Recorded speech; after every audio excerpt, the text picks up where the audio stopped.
Hare Krishna, dear devotees, Dandat Pranam. Welcome to Gita Gyan English session.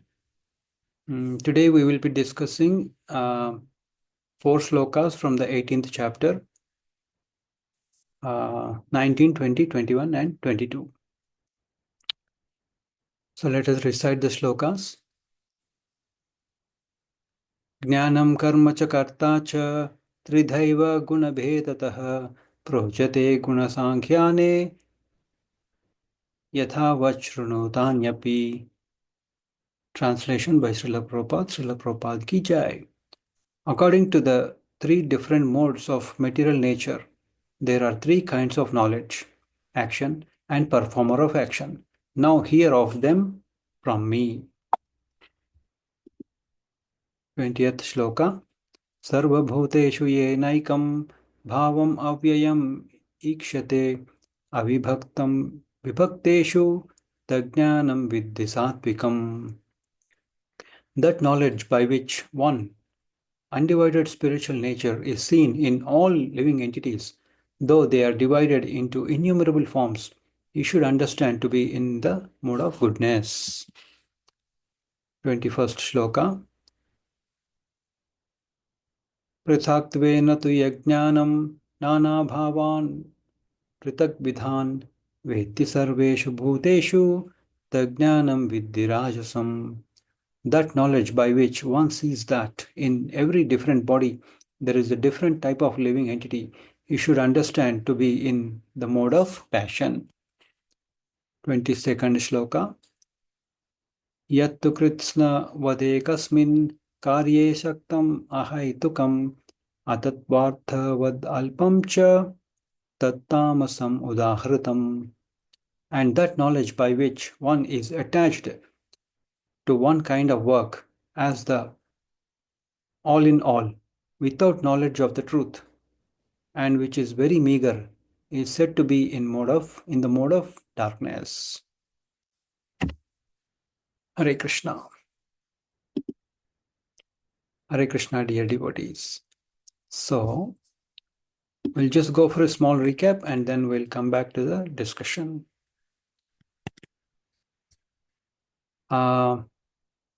What happened in the past? Like Lord Krishna was speaking about jivas who would not be motivated because of false ego, right? So all those, and also he was discussing about the 3 factors that would motivate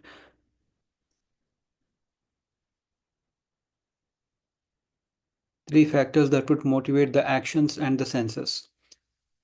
And generally speaking, in this chapter, Krishna want Arjuna and also all the jivas to understand that we should surrender to him. So slowly, what's happening over here is Krishna is slowly telling us what is needed for us to renunciate, right? Once we renunciate, then only we can surrender. So that's why surrender to the Lord. So that the Lord is clearly explaining us what is required for renunciation and also what can block or fail us to renunciate or to surrender, right? Why he is telling all these things in a very, very detailed manner? Because he loves us so much, right? He is telling us all these things in a very much detail, the do's, the don'ts, etc. How to, here in this shloka, he is talking about the knowledge. What sort of knowledge we are supposed, the next 3 slokas, talking about the knowledge in mode of goodness, passion, and ignorance. Later, he is talking about the action. What sort of action would be in mode of goodness, passion, and ignorance. Later on, after that, he's talking about the performer of action in mode of goodness, passion, and ignorance. So why is he talking about all these things? Because he's specifying all these things in detail, because so that we go in the right track and we don't go in the wrong track. So because the Lord, at the end of the day, he wants us to surrender. He wants us to go in the right path, to renunciate and so that we can surrender to him, right? So he's slowly taking us in the right direction because he loves us. For example, a small child is walking. we make sure, like, we hold him or her, we hold the finger, we make sure they don't fall down, right? So we take some precautionary measures. Even in the time of Diwali, if the kids are playing, we tell them, oh, wear some glasses, wear some socks, don't wear, like, cover your hands and legs, like that we tell them, right? In the same way, here also the Lord is telling clearly the do's and the don'ts, so that we can go in the right path. So coming to the 19th shloka translation, according to the three different modes of material nature, there are three kinds of knowledge, action, and performer of action. Now hear of them from me. So here, translation and Prabhupada, Srila Prabhupada ki jai. So in the 14th chapter, here Srila Prabhupada is saying, in the 14th chapter, the three divisions of modes of material nature were elaborately described, right? And it is said that mode of goodness is illuminating, mode of passion is materialistic, and mode of ignorance is conducive to laziness and indolence, right? So people may say, actually, generally speaking, mode of goodness is better than mode of passion and ignorance. But the problem is, even that is not enough for us to go back to order, because mode of goodness is also has a binding factor, right, to this material world. For example, what does the people in mode of goodness think? They think, oh, they are actually generally happy, and they think, and they are intelligent, so they feel very happy about that. Oh, I'm very happy. Very intelligent. So why should I break this cycle? I'm fine. You tell them to read Bhagavad Gita, they say, I'm fine. I have the enough intelligence. I don't need extra intelligence anymore, right? So that's enough. So that's why that is the problem. Some of them, they don't take to bhakti. Some of them, they do. Definitely they do. Mode of goodness is one of the best ways for someone to get into the path of bhakti. But sometimes they get lethargic also. Like, I have enough. Why I have to take up to bhakti like that? So that's why it is said that here, mode of goodness is also not enough. We have to go higher than mode of goodness. In the same way, mode of passion, right? Mode of passion means bound to fruitive activities, and mode of ignorance means bound by laziness and madness. Uh, the chain, for example, a person is bound by a chain. It might be a golden chain, silver chain, copper chain, some other chain, but it's a chain, right? So it's not good. We have to raise above the three modes. That is very important.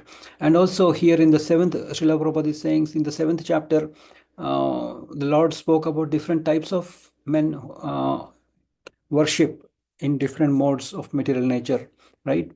Sorry. So uh, here he was talking about people who are in mode of goodness, they worship Devi Devatas, right? The demigods. Uh, People who are in mode of passion, they worship demons. And the one who are in ignorance, they worship ghosts and spirits. So now, in this verse, the Lord says that He wishes to speak about different types of knowledge, workers, and work itself according to the three material modes, right? So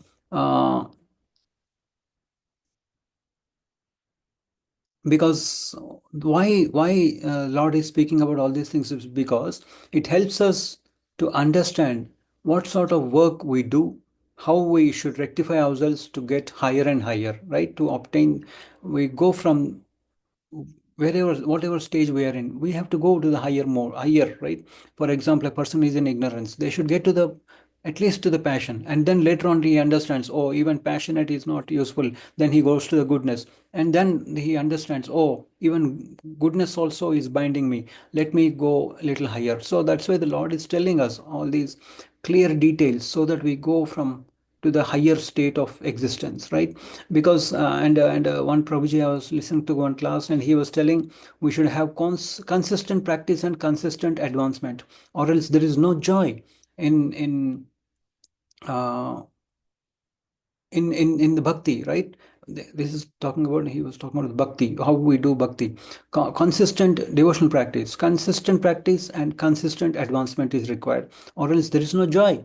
Or sometimes what will happen, people may get bored and lose the taste of bhakti, right? And fall down into the material uh, material world, life in the material world. So they may continue in the material world only, not stop doing bhakti or do it irregularly. So that's why consistent practice and consistent advancement is very important. For that, we need to know how the modes are working on the knowledge, on the action, and performer of the action, right? So when we do our sadhana properly, by the mercy of Guru and Gauranga, that devotee will get self-realizations, and those realizations will become the sustaining factor of a devotee in the spiritual life, right? And also it will help us to know where we are and how to cross through these three modes one by one, right? And here in the 20th sloka, Lord is talking about jnana in sattva guna, right? Knowledge in the mode of goodness. So that knowledge by which one undivided spiritual nature is seen in all living entities, though they are divided into innumerable forms, you should understand to be in the mode of goodness. Okay, right? For example, a person who sees one spirit soul in every living being, whether a demigod or a human being, animal, bird, beast, aquatic, plant, possess knowledge in the mode of goodness. We know, right? There are 84 lakh species. So I wanted to show you something. 1 minute. Yeah.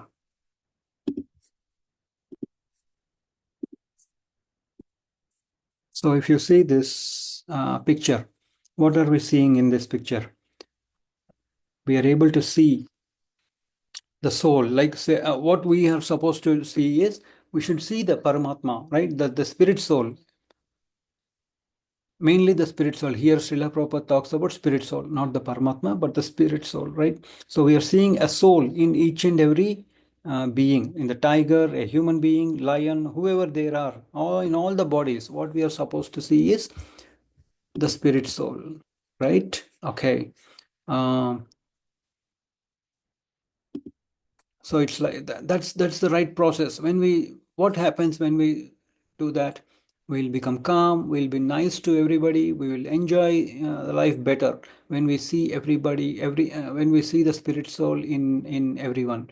That means we won't feel like, oh, this is nice, let me enjoy. No, we see it as we connect that to Krishna. We connect everybody with Krishna, right? We are seeing them as Krishna's Mama Jivaloke Jivabhuta Sanatana Manashashtan Indriyani Prakritistani Karshati. So Mama Eva Amsha, certainly it is the Krishna's part and parcel, right? So we see it like that. So we tend to the tendency to enjoy will decrease. So what will happen? We are less stressed, right? So we mainly go, we're in mode of goodness in general. So the wants, I want that, I want this, will be very less, in this mode of goodness. Then what happens? We generally life will be peaceful. They enjoy. It's like that, right? So it belongs to the jiva. Sorry, it's a, what we, in the manner in which we have to see everybody is Krishna's propensity Jiva has got also. Like Krishna's Jiva, it is Krishna's Jiva, generally speaking. And what we can do, we can pray for that Jiva. Oh, Krishna, let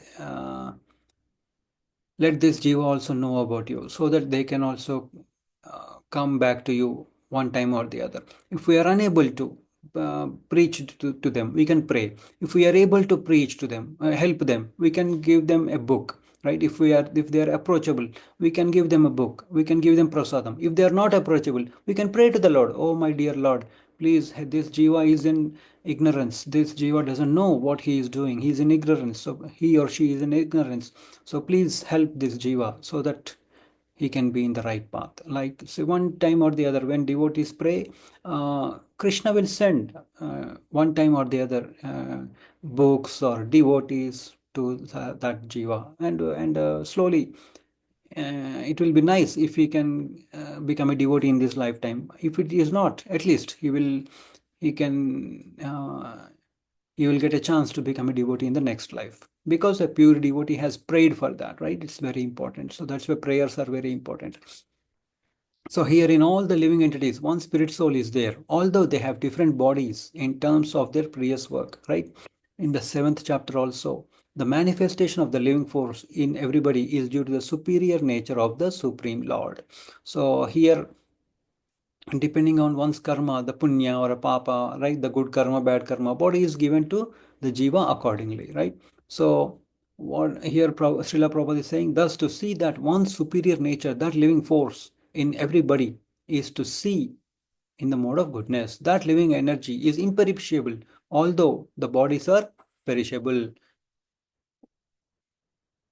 So here what we can see, the spirit soul, right? It is present in the body. And what is the symptom? Consciousness. They are alive, right? That is the symptom of the spirit soul.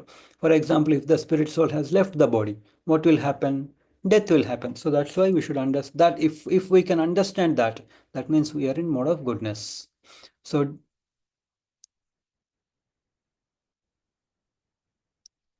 differences are perceived in terms of body because there are many forms of material existence in conditioned life. Okay, so next one, we'll go to the next shloka. This is knowledge in mode of passion. That knowledge by which one sees that in every different body, there is a different type of living entity you should understand to be in the mode of passion. So that means here, if we can't see, right, the spirit soul in each body, that means they have a different type of understanding, different type of people in this world, right? They have a different way of understanding. A lot of mental concoction is there, not having clarity on the spirit, soul, and the body. Generally speaking, what happens? We see a person generally when we are out and about. What we see is people are in ignorance. They think that they're a body. The concept of soul doesn't exist for them, right? They are enjoying the body and they feel like uh, body is there, live the life for the fullest, the general public, because the concept that the material body is a living entity and that with the destruction of the body the consciousness is also destroyed is called the knowledge in the mode of passion. So they are thinking that body and the soul are same, right? And they think that once this body is gone, that's it, the consciousness is gone, everything is gone, that's it, they, live this life to the fullest, after death no more future, right?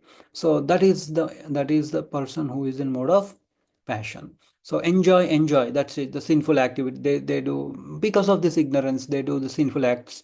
They don't restrain or restrict, right? Eat whatever they want. uh, and they think they drink, they do whatever they like, and the it's like FOMO, right? Fear of missing out. Just do, enjoy, that's it. So the they don't have the concept of soul at all, huh? Here Srila Prabhupada is saying the body is itself the soul and there is no separate soul beyond the body. They think like that the body itself is the soul and there is no separate soul beyond the body. So they feel like there is no punarjanma, there is no next life. That is their philosophy, right? So adharmika enjoyment, one Prabhuji was saying, it is like adharmic enjoyment takes place in this understanding, and they don't understand that when passes away, who passed away, right? For example, body is there. Like for example, a person is dead. For example, a soul has left the body. Oh, what happened? Consciousness was there before. What happened to that consciousness? They don't understand all those things, right? So because they are in mode of passion. So they also think that consciousness will grow when the body grows. That is their understanding.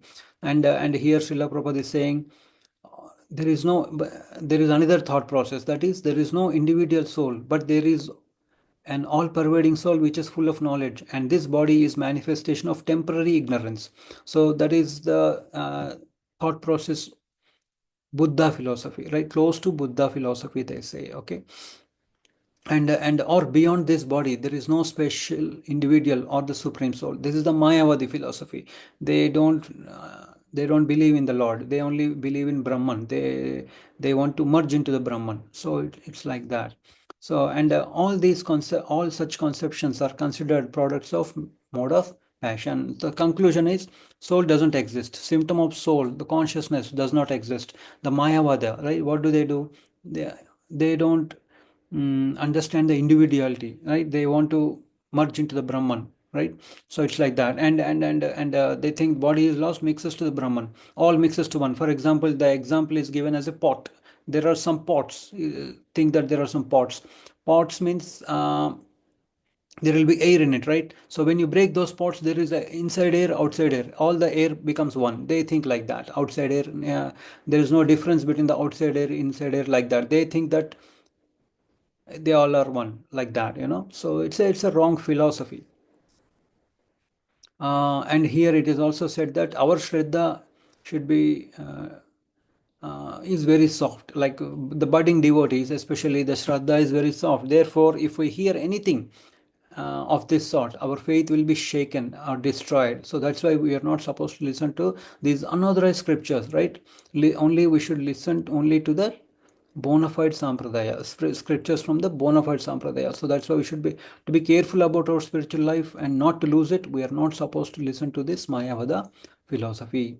And coming to the knowledge in mode of ignorance, right? And that knowledge by which one is attached to one kind of work is the all in all without knowledge of the truth, and which is very meager, is said to be in mode of darkness. So the knowledge of the common man is always in mode of darkness or ignorance, because every living entity in conditioned life is born into the mode of ignorance. So here Srila Prabhupada is quoting one shloka, Srimad Bhagavatam 7.9.10.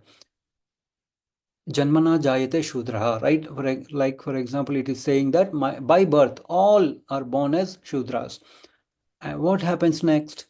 Samskarat bhavet dvijaha. So when he or she goes to the spiritual master and the spiritual master initiates them, at that time it is the second birth. It is called dvija. So the example given here is as a bird. Bird will give like it hatches eggs, right? That is the first birth for the bird. But when the bird comes out of the egg, that is the second birth. It's like that, you know. So going to the spiritual master, getting initiated is like a second birth. It's a dvija, it is called. So now one who does not develop knowledge to the authorities of the spirit or the spiritual injunctions has knowledge that is limited to the body. He is not concerned about acting in terms of the directions of the scripture. For him, God is money. Knowledge means satisfaction of the bodily demands. See, this is the people who are in mode of ignorance. I know everything. I have a lot of experience for 60 years plus. Sir, you please read Bhagavad Gita. No. Wow, what is the need of reading all these things? I am already good. There is no need of, they think like that, right? Such knowledge without connecting to the scriptures is mode of ignorance. Such knowledge has no connection with the absolute truth. It is more or less like the knowledge of the ordinary animals, the knowledge of eating, sleeping, mating, and defending. Ahara nidra bhayamaitunam cha samanyametat pashuvirnaranam. So it is Hitopadesha 25. Satisfaction of the body, that's it, nothing else. So that is the mode of ignorance. Their knowledge is that's it, just satisfaction of the body. Such knowledge is described here as the product of mode of darkness, mode of ignorance. People, how do they, what do they do? Not much difference between that of animals, they are saying, right? So how are their actions? Eating, sleeping, meeting, defending. That's it. Nothing else apart from these four. Same with the humans, age of Kali, right? So how to eat? Like for example, people who are in ignorance, they don't know. It's not like they. Sometimes we tell them, but they are in such a consciousness they can't understand anything about the Bhagavad Gita. So the general public, we're talking about like what do? They do the best of the best in eating, best of the five-star hotel, etc. Sleep on the best bed, right? Best mating and best of the best defending, right? Everybody is going to gym these days. Why? They want to be strong. Anybody says something, they want to hit them, right? Power. For example, Russia says I have the power. US is saying, oh, we have power. So if such, because they want to show the power, right? So it's like that. People who are in mode of ignorance, they are like this, and their knowledge is mainly concerned to the body, and they think that is the best. In other words, knowledge concerning the spirit soul beyond the body is called knowledge in the mode of goodness. Knowledge producing many theories and doctrines by the dint of mundane logic and mental speculation is the product of mode of passion, and knowledge concerned only with keeping the body comfortable is said to be in the mode of ignorance. So it's like only body care. It's called tamas. So we have to take care of the body. Yes, we have to take care of the body. It's not like we don't need to, but we have to take care in such a way that the soul and the body are together, not more than that. Yes, for some emergencies, yes, we have to keep some to take care of the body, etc. Yes, like insurance, etc., etc. But it shouldn't go into extravagance, right? Right? The 5-star extravagance, the 7-star extravagance, that is not required. Otherwise, it will become a habit and a bondage. So, uh, the best thing is to understand that we are all orphans. You see, if you see, all the jivas have come here as orphans, right? They have left Krishna and they have come here. But what are they doing? What are we all doing? We want to enjoy the Prakriti, and not the devotees, but the non-devotees. Um, what are they trying to do? They're trying to enjoy the Prakriti because of ignorance. So that's why we are actually orphans. So what were we supposed to do? We have to go back to our mother and father. We shouldn't try to stay here, because orphans, you don't know, there is no certainty for an orphan. You don't know when that help will stop, right? So that's why the best thing is to search for the mother and father and go back home, back to Godhead. So here, how we can do that?